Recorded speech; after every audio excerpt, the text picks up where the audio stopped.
Welcome to the Great Detectives of Old Time Radio from Boise, Idaho.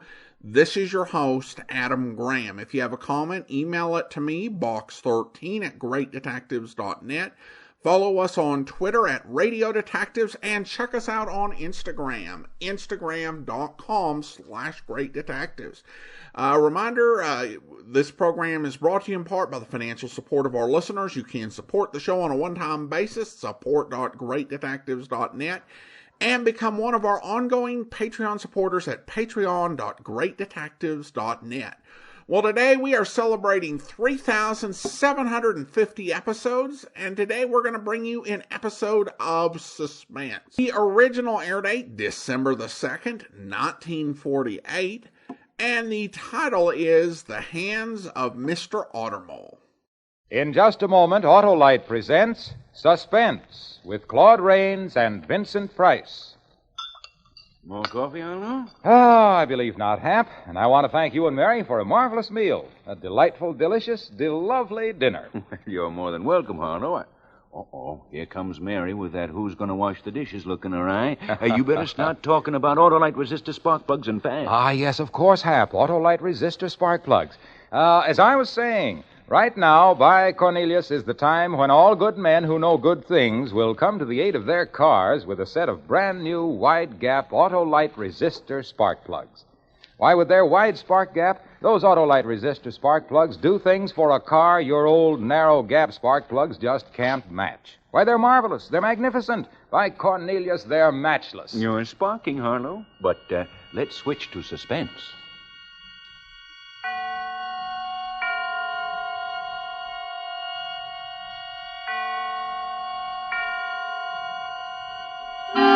Suspense.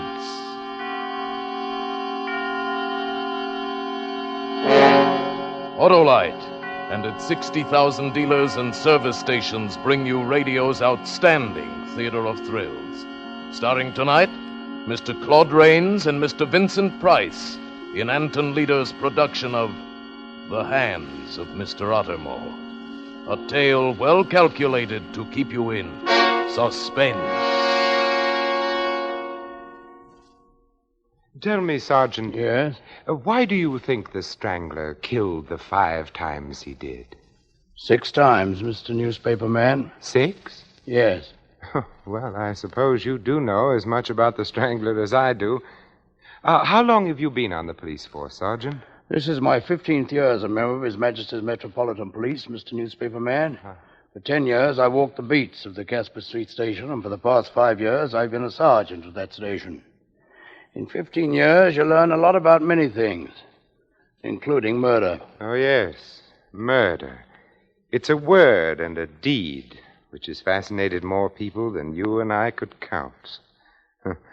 By all means, Sergeant, let's talk about murder.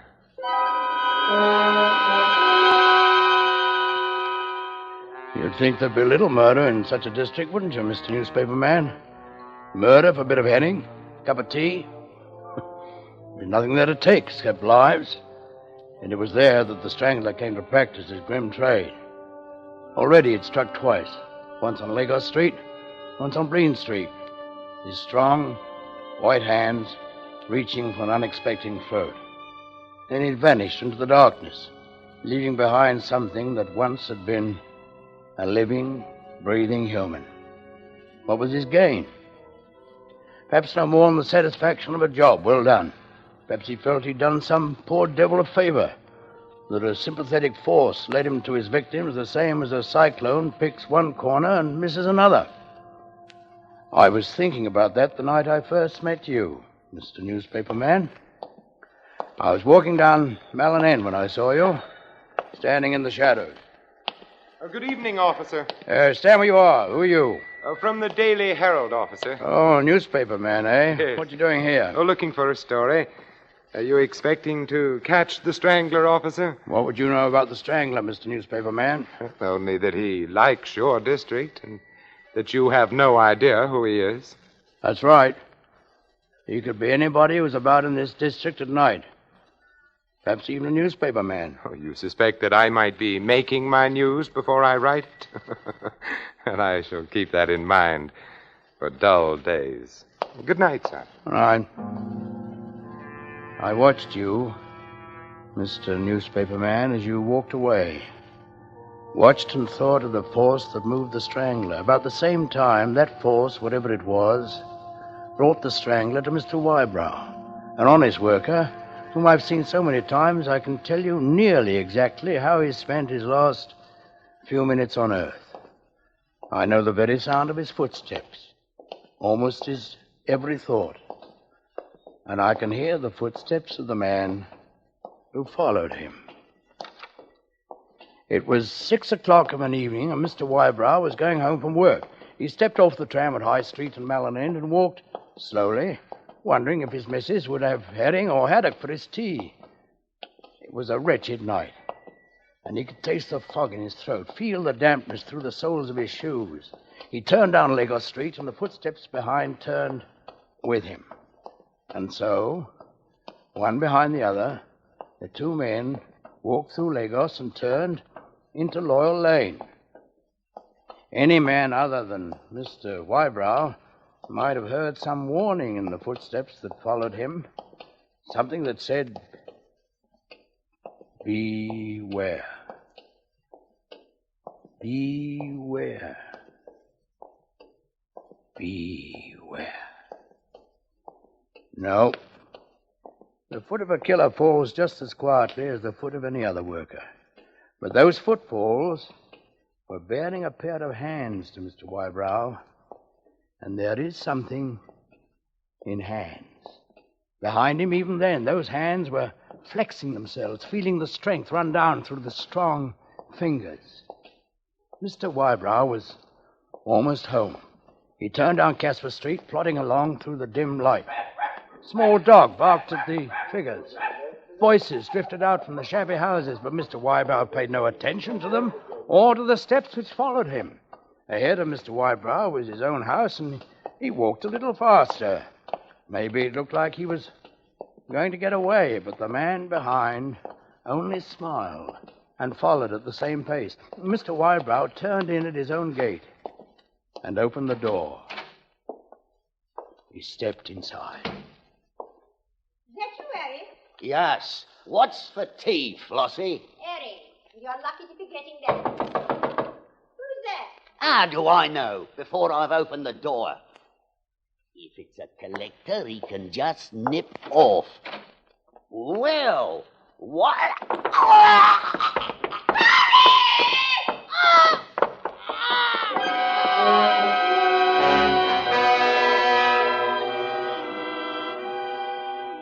And that is how Mr. and Mrs. Wybrow became the third and fourth, but not the last victims of the strangling horror.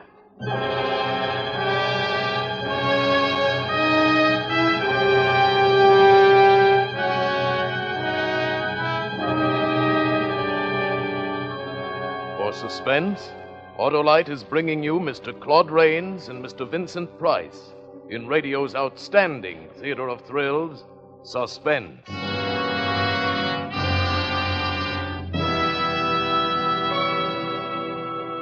Say, Hap, let me tell you about a foolish fellow who got the outside of his car all dolled up with doodads, trinkets, foxtails, and whatnots. All right. And then by Cornelius, he comes chug-a-lugging up the avenue with misfiring spark plugs and his engine sounding like a stuttering teapot. Hey, friend, I yelled at him, why don't you switch to a set of those smooth-firing Autolite resistor spark plugs and make that bus of yours sound as fancy as it looks? And what did he answer? This guy said to me, plugs is plugs. Well, Autolite resistor spark plugs, I corrected him, are different. They've got a 10,000-ohm resistor, ignition engineered right into the spark plug that permits the Autolite resistor spark plug to maintain a much wider spark gap setting. This extra wide gap, friend, lets your car idle smoother, gives you better luck with lean gas mixtures, actually saves gas. What's more, Autolite resistor spark plugs cut down spark plug interference with radio and television reception. Pipe that. That's telling him. Wow, he says. Can you back up all that sales talk? Ah, listen, pal, I told him. These are just a few fine and fancy facts. And what's more, those wide-gap Autolite resistor spark plugs are one of over 400 automotive, aviation, and marine products world famous for their Autolite engineered dependability. Then what, Harlow? I'll tell you the rest after Suspense, Hap. And now, Autolite brings back to our Hollywood soundstage Mr. Claude Rains and Mr. Vincent Price in The Hands of Mr. Ottermole, a tale well calculated to keep you in suspense. Sergeant, did you ever stop to wonder at the pranks of fate? Mr. Whybrow died at the one moment when there was no one around to witness his death. That's true. A few minutes earlier, perhaps a few minutes later, there were people on the street. Think how different it might have been if you had arrived there earlier than you did. Perhaps, Mr. Newspaper Man, but I'd finished my evening tea and was walking through Casper Street to the station. Mr. Whybrow was still lying on the door of his house, his wife on the floor a little beyond him. Both were dead. I blew my whistle, and the constable came on the run. We searched the house, then talked to the neighbors on either side. Nobody had heard anything except Mrs. Wybrow's scream, and they thought that just a family fight. There's no sign of anything but brutal murder. While we waited for the ambulance, I suddenly remembered something. Smithers. Yes, sir? Just before I found them, I saw you standing at the end of the lane. What were you up to there? I thought I saw a suspicious character mucking about there, sir, and I was keeping an eye on him. Suspicious character, but blasted. You don't want to look for suspicious characters. You want to look for murderers. Yes, sir. Think we'll get him, sir? Well, just between you and me, Smithers, I have my doubts. With a man who kills to get a few bob, you know he's going to keep on because as soon as he's broke, he'll slosh another one. But a man like this, you don't know when he'll strike again. Or if he'll strike again.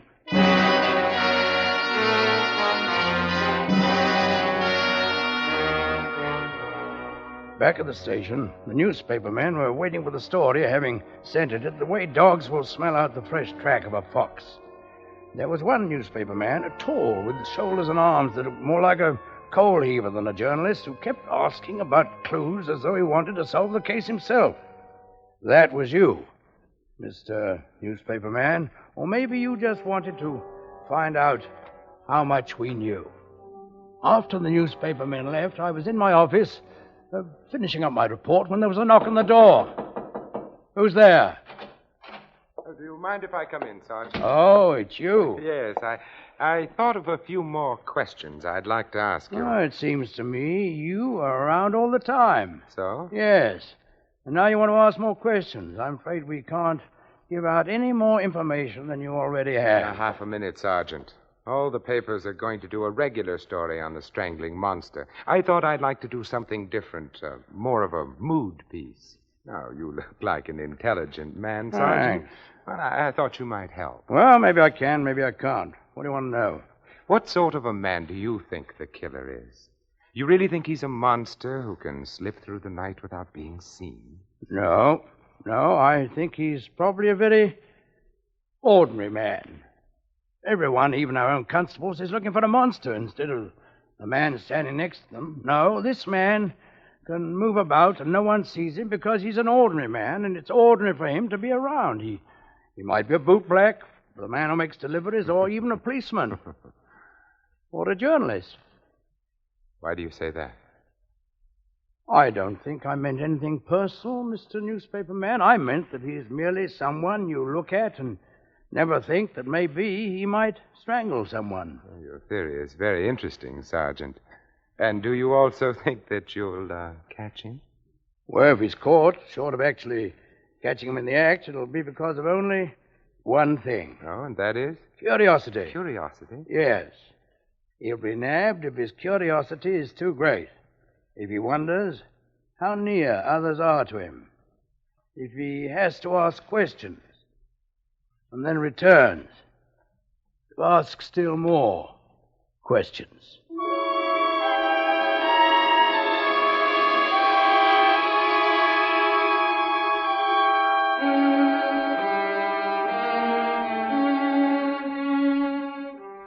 Later that evening, I went out into the district, visiting beat after beat. The presence of the killer, the strangling horror, was in the air. The entire district was given over, not to panic, for London never yields to that, but to fear of the unknown. And while the community still gasped over the deaths of Mr. and Mrs. Wybrow, While fear was moving into every tenement, the killer made his next move. Conscious of the horror caused by his hands and as hungry for more as any giddy girl at her first performance in the music hall, his hands reached out again. Well, I was cutting through Clemming Street when I saw you again, Mr. Newspaper Man. You slipped along the street, peering into alleys. Even then I had a hunch to stop you, yet I felt I had no real reason to suspect you, so I walked on. Peterson and Joyner were patrolling Joningham Road. It was just 9:32 when I met Joyner near the middle of the street. I spoke to him and went on. At 9:33, I met Peterson coming back from the other end of the street. I answered his greeting and passed, intending to go to the end of the beat and cut over to Logan Passage.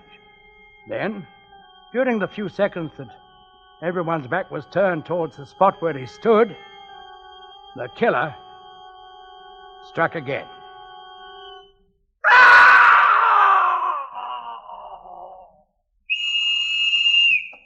Joyner, here. What the? Good heavens! It's Peterson. Yeah, it's Peterson, dead like the rest of them, strangled right under our noses. Where were you, Joyner? I just reached the end of my beat, Sergeant. Was already turning when I heard your whistle. No, I just passed him on my way to Logan. Then we were covering both ends of the street. He must have come from Minnow Street, or Clemming Street, and gone back the same way before we could see him. It is dimly lit around here, sir. Yeah, say, what's up, Constable? I heard... Stand where you are. Oh. It's you, Mr. Newspaper Man? Yes. So he struck again. What happened, Sergeant? I've been checking the beats. Huh. I came up here, passing Joyner, and then Peterson here. I was at this end of the street, Joyner at that, with Peterson in between us going towards Joyner.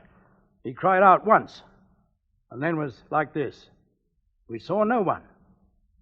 Where were you when you heard my whistle? On Clemming Street, perhaps half a square down, and no one passed that way. That means that he must have come from Minnow.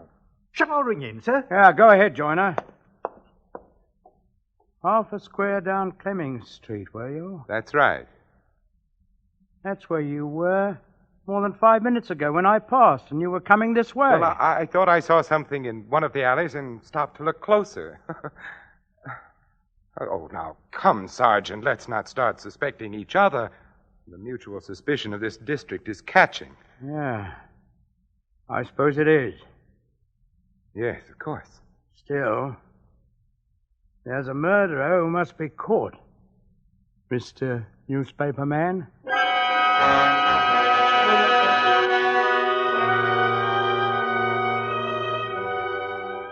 The following day, I was back on duty early. You know, the sight of a uniformed sergeant somehow gave the people a bit more confidence than that of the constables. You know, Bobbies are well enough in their way, but you know, your average Londoner likes to see more important officials around when things were a bit rough. The talk in the pubs and on the streets was all cut from the same cloth. And the pattern was fear.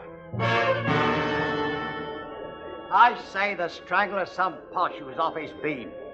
Thinks as though we ain't squeezed dry enough. So he nips over, squeezes a little more, and pops back to the West End. Oh, you're balmy. He's a leg. Didn't he get a peeler last night, and don't that prove it? He's a bleeding Jack the Ripper. That's what he is. And he'll bloody well kill a lot of us without a single bloody flick to stop him. He got a bobby, didn't he? And with bobbies crawling all over the place and not one to lay a hand on him. And who's to stop him? That's what I want to know.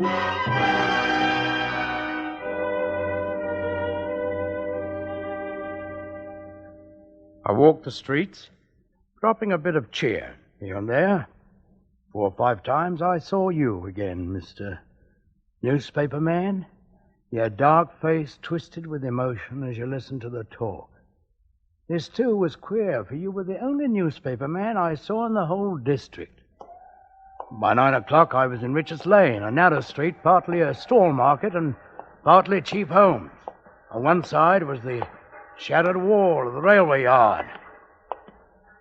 The wall of the railway yard put a shadow over the street so that even a garbage can looked like a man crouching. Farther down the street, the outline of the empty market stalls looked like a bunch of ghosts waiting for the man who would send them more ghosts. There was no one on the street. No one to witness that which was about to be. Then, suddenly, in the time between one footfall and another, the wall of silence was broken. Help! He's here!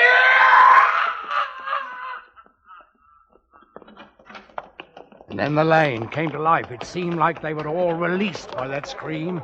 All along the street, doors opened and people poured into the street, muttering as the stored-up anger began to overcome their fear. They milled around, uncertain which way to turn. Then the whistle pointed the direction to them. Gathering like dark clouds, they moved down on the cottage where I stood with the constables. The sight of so many of us made them feel that he would now be caught, and that anger came up in answer to it. Well, go in and get him. What you waiting for? He's through killing now. Go on and get him, you bloody peelers. He ought to be strung up, that's what Break it up. Move back, all of you. Joiner, get around to the back and meet the constables there. Martin, Addison, take the house on the left. Jones, Edmonds, take the house on the right. Betts, you come with me. Save a piece of it for me, Sergeant. Inside the cottage, a whole family lay dead, fallen around the supper table. One look at their necks showed us the strangler's trademark again, but there was nothing in that cottage except death. One by one, the constables came back to report. Nothing. Once more, he had killed and slipped away. Again, I looked out at the crowd, now beginning to move back as they realized we were empty-handed. Suddenly I saw in the front ranks your face again, the newspaper man who seemed to be everywhere I turned. There was a light in your face, a light that was almost happiness. And looking at you in that brief second, I was aware that there were two of us who now knew the identity of the murderer. But the crowd shifted back, began to lose themselves in the shadows, and you were gone before I could move. The strangler had struck again, and again. We were empty-handed as we waited for the ambulance.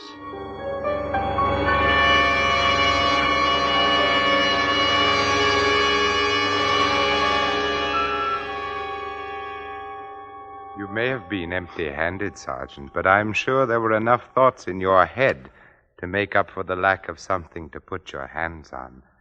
Dark thoughts, perhaps. Yes, I did think, Mr. Newspaper Man.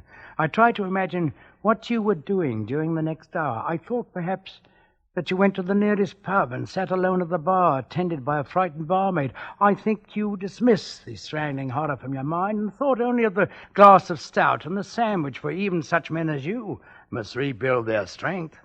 I think you looked at the sandwich, noticing that it was skimpy, as bar sandwiches usually are, and you may have thought idly of the inventor of the sandwich, the Earl of Sandwich, then of George IV, then of all the Georges, as any good Englishman might, and so to that George who wondered how the apple got into the apple dumpling.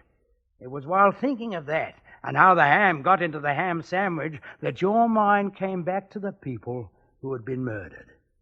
Maybe it was then that you thought of the simplest fact of all, that the murderer could escape by either running away or by standing still. It was then, I think, that you got up from the bar without finishing your sandwich. It was perhaps 20 minutes later that you walked down the street and met the man you were looking for.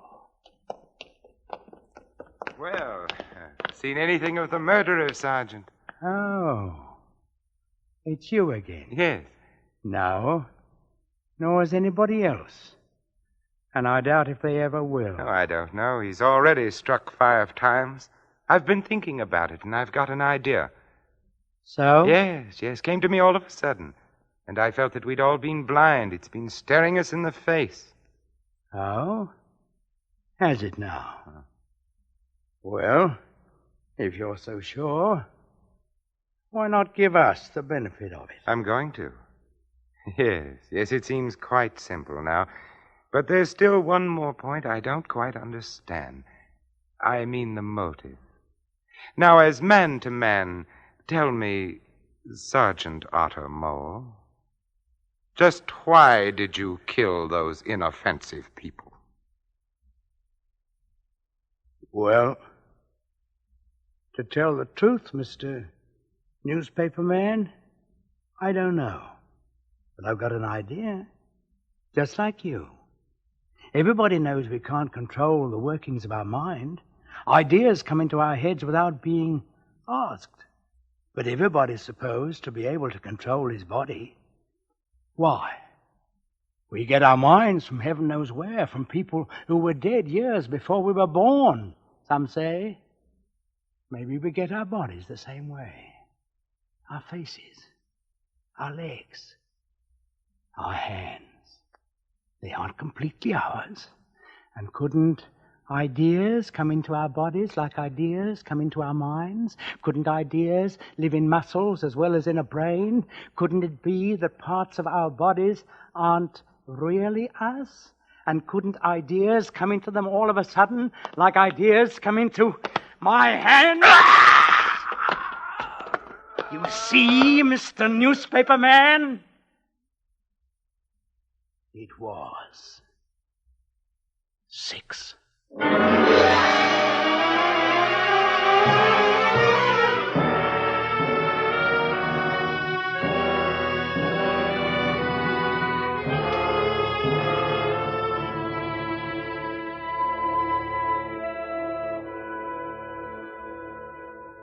One other thing the newspaper man did while he was in that pub.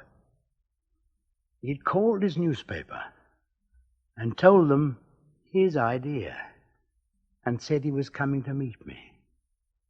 And so they're hanging me, killing me for something which my hands did. I had nothing to do with it. You can see that. But what hurts me the most is what the judge said when he sentenced me. It's not true. It's not true, I tell you, that if I lived, someday these hands, my hands, they say, might reach out for you.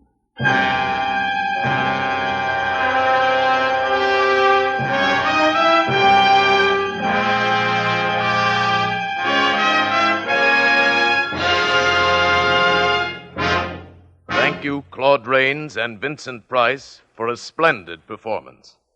Mr. Rains and Mr. Price will return in just a moment.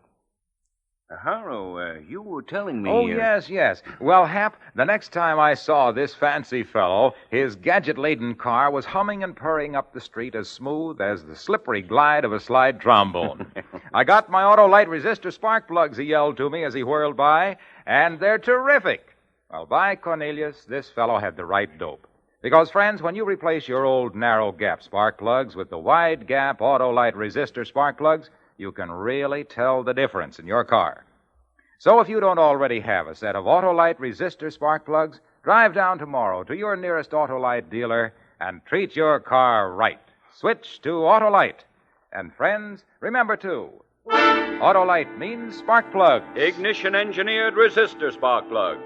Autolite means batteries. Stay full batteries. Autolite means ignition system. The lifeline of your car.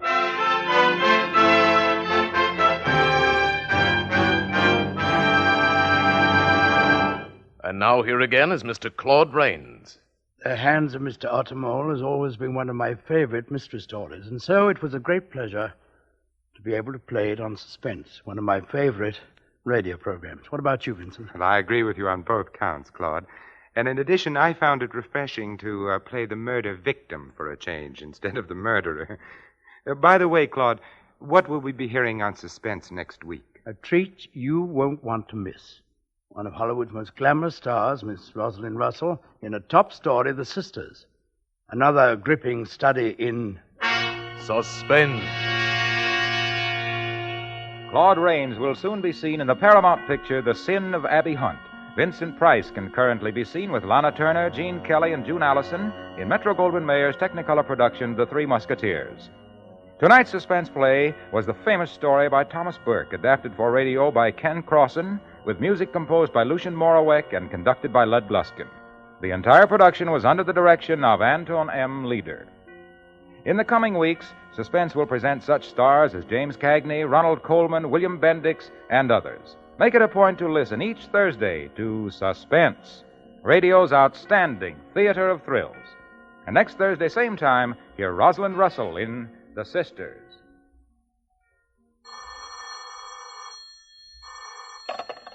This is the Autolite Suspense Show. Turn in your scrap steel to your local scrap dealer. The more scrap, the more steel. Good night. Switch to Autolite. This is CBS, the Columbia Broadcasting System.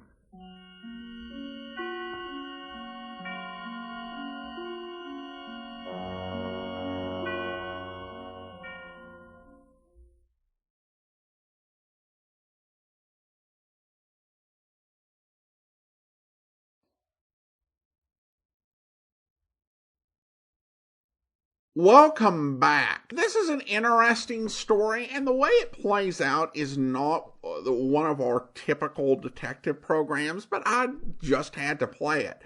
I mean, you're talking about Claude Rains and Vincent Price. That's just an irresistible pairing, and I had to hear it, and I hope you liked it as well. Rains was just an absolutely superb character actor. It took me a few viewings to figure out the same guy played Captain Renault in Casablanca as played Senator Payne in Mr. Smith Goes to Washington.